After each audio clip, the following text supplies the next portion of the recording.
Inside the box, there was a ballistic missile. Just with a slight touch, it automatically bounces up. It's surely a real missile. But in the warehouse, there were many similar boxes, which made Joey quite scared. This number of missiles was enough to blow up an entire airport. Suddenly someone patted on his shoulder. That's Vivo, one of the mercenaries. He had a cruel face. He threw Joey in the middle of the people. When Joey was about to explain, he was kicked in the face. And then a series of kicks. At this time, Captain Finnegan entered the room with a gun. He said that if they killed Joey, who is the only engineer on the boat, they would have to pay double. However, those words were useless. One of the men even challenged him. At this time, the captain was being restrained. But the leader told his juniors to let go of him. The reason was very simple. They couldn't reach the destination without the captain. Even though they were safe, but the three were still very nervous. Very quickly, the mercenaries started doing something on the deck. The captain shouted at them to stop them, but it was useless. Until when they finished their work, the captain discovered that they had installed the missiles. Suddenly the radar detector rang. There was something in front of them. It's a speedboat, but it was too late for them to avoid hitting it. The two boats collided. The collision was so strong that Finnegan's boat caught fire. The mercenaries hurriedly went out to check. Luckily, the missiles weren't affected. But their engine was seriously damaged. They couldn't understand how this speedboat could appear in the sea, because it was impossible for the speedboat to drive itself all the way here. They looked around to check again. Suddenly, a huge cruise appeared on the water. At this time, the mercenaries also took action. They controlled all the people on the boat. It's clearly that the appearance of the cruise was within their expectations. They drove the boat close to the cruise. With the help of some special equipment, they were able to enter the cruise. After getting into the cruise, they were very satisfied. But just a few seconds later, they encountered an unexpected scene. This is a devastated cruise. While the passengers were enjoying the trip, someone sneaked into the control room to disable the navigation systems. Quickly, the electricity was cut off. They even couldn't send out distress call. The radar informed them of a horrifying scene. A giant object was moving towards them at a very high speed. The distance was getting closer and closer. No one knew what was happening. All of them were very frightened. A woman hid into the toilet. She sat there and constantly trembled. At this time, a very huge force sucked on her, and she became the first victim. In another development, the mercenaries had a different purpose. They forced Finnegan and Joey to board the cruise. They wanted them to repair the cruise. But right when they reached the ballroom, they were all shocked. There wasn't anyone here, and the room was full of blood. Then they went to another. People seemed to have evaporated. In fact, they didn't know that there was still a living person on the cruise. That's Trillian, who was imprisoned for stealing. She was locked in the pantry, and thanks to that, she survived. She didn't know the situation on the cruise and wanted to sneak in the vault again. At this time, the mercenaries reached there. Without saying a word, they took the card from Trillian and opened the door. Vivo thought that a large amount of money was waiting for him. But unexpectedly, an axe directly hit on his head. The mercenaries got angry and killed 3 passengers in retaliation. There were only 2 people left in the room. They were the captain and the cruise's owner, Canton. So scared were they that they couldn't speak clearly.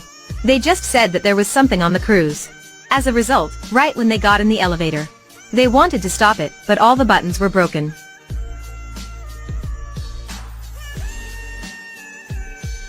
When they were able to get out, they were extremely shocked to see this scene. It looked like hell.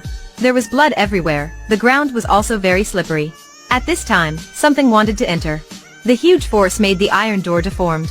They could only open fire and leave at the same time. And eventually they were able to escape from that. They found an enclosed room that seemed safe. At this place, Canton was found to be responsible for the ship's sabotage. And he also had hired the mercenaries to sink the cruise. It turned out that Canton had spent 1 billion on this luxurious cruise. But he didn't calculate carefully. And the ticket fare of the guest wasn't enough for the fuel used. So he decided to cause an accident and collect on the insurance. This group of mercenaries was hired to do so. They only wanted to attack the cruise, but unexpectedly the giant creature appeared. They then discussed and decided to return to Finnegan's boat. But when they were going, the door in front of them suddenly was closed. Many other doors were also closed. The door leading to the bow was the only one way. They then found that this creature wasn't only dangerous, but also was very intelligent. It wanted to lure them to the bow of the cruise. But at this time, the scarier thing wasn't the creature but human. Canton misled the others to the bow while he moved towards an exit route. As a result, it was the monster's place. The scene was very disgusting. There were full of corpses. Even the leader of the mercenaries was frightened to see this. At this time, the monster rammed the vessel, making water enter. The people frantically ran away. In order to run faster, the leader shot at Joey's leg, causing him to fall.